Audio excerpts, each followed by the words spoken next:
À tous, bonjour, j'espère que vous vous portez bien aujourd'hui. Tout d'abord, laissez-moi souhaiter de bonnes vacances à tous ceux qui s'apprêtent à partir en congé. Pour les autres, voilà, prenez votre mal en patience et le moment viendra bien pour vous pour un peu de repos bien mérité. Voilà.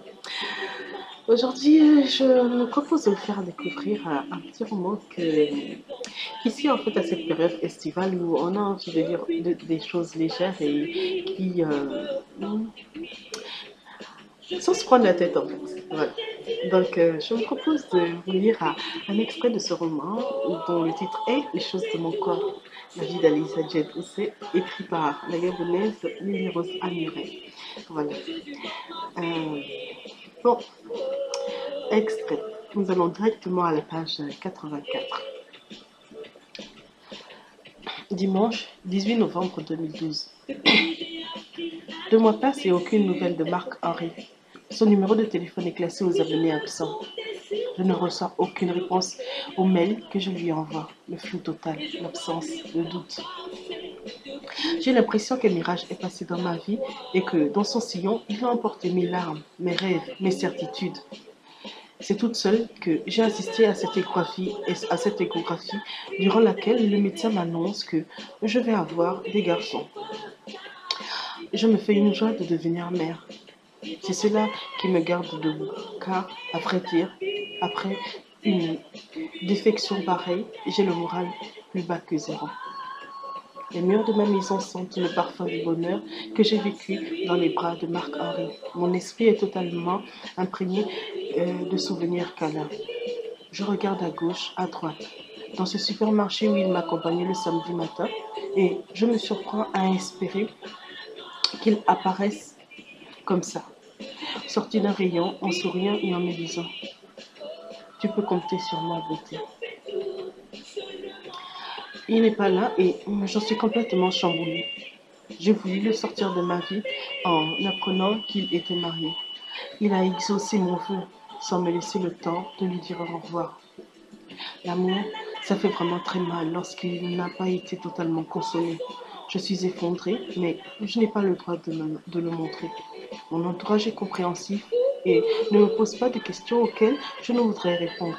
Mes cousins Christian et Paul sont au petit soin pour moi. Ils ont repris la chambre que je destine aux petits et monté les berceaux et les meubles de bébé. Ils se relaient tous les samedis pour aller faire mes courses et s'occuper de faire nettoyer ma voiture et d'y mettre du carburant. Toujours aussi amical, je peux compter sur Richard pour me remonter le moral au bureau en m'offrant des fleurs ou du chocolat. Grand-mère me dit qu'une femme enceinte ne doit pas pleurer car cela a un impact sur les bébés. C'est en cachette dans mon lit que je pleure la nuit.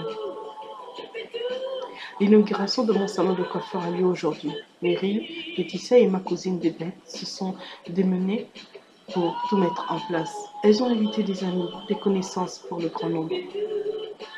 C'est à Bébête, qui est une coiffeuse hors pair, que j'ai confié la tâche de recruter des coiffeurs. La fête est très belle, les hommes rigolent, les femmes s'échangent des secrets de beauté.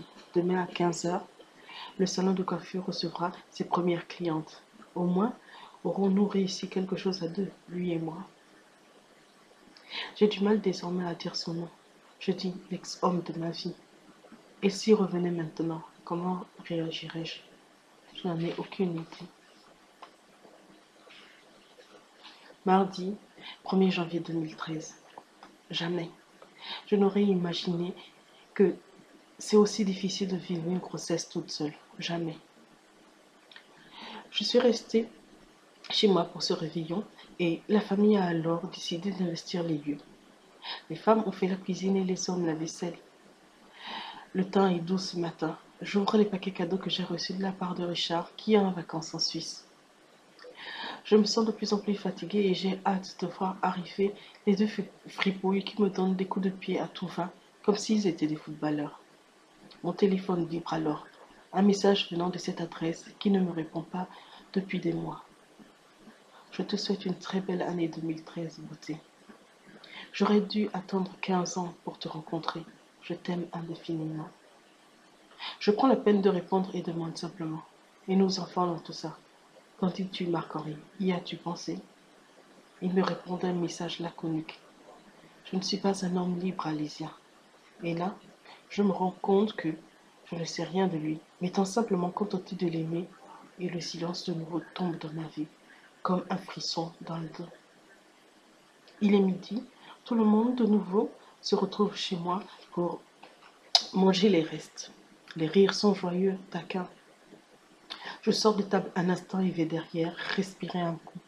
J'ai du mal à encaisser les messages du père de mes enfants. Aussi, ai-je besoin de respirer. Je suis là à regarder le ciel, donnant le dos à la maison, quand j'entends quelqu'un respirer derrière moi. Je me retourne et me retrouve face à Alexandre. Il me sourit maladroitement et dit: J'aimerais tellement effacer le chagrin que je lis dans tes yeux à cet instant. Je suis désolée pour tout. J'ai l'impression de t'avoir jeté dans la fosse au lion en te laissant. Mon monde ne tourne pas autour de toi, malheureusement, heureusement. Tes regrets sont pour moi aussi cons que cet arbre là-bas qui m'obstrue la vue. Chaque fois que je fais une manœuvre pour sortir la voiture du garage, va donc rejoindre ton épouse et vos 2 enfants. Fais-moi de l'air, s'il te plaît. Il s'en va, sans insister, et je me remets à contempler le ciel qui, qui ne me répond rien de beau aujourd'hui. Voilà, je vous ai fait lecture là d'un extrait du roman Les choses de mon corps, la vie d'Alisa Jeff Foncé, roman écrit par la gabonaise Rose Anouré.